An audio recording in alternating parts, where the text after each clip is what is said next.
How to make collage on Instagram.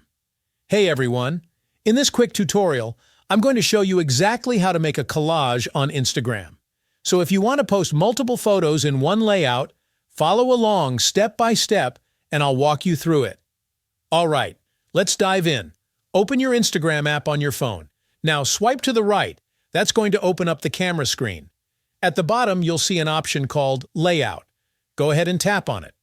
By default, Instagram gives you a 4-grid collage, but you can switch it up. You can choose 2, 6, or even different styles depending on how you want your collage to look. For this example, I'll stick with the 4-grid. Next, it's time to add your photos. Just tap on one of the boxes, take a picture, then repeat for the other sections. I'll take one photo here, then another one.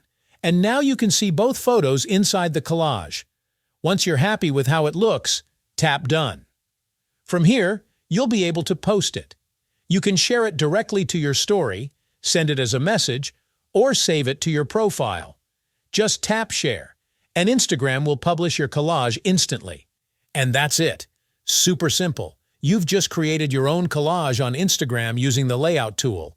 If this tutorial helped you out, make sure to hit that like button and subscribe for more Instagram tips and tricks.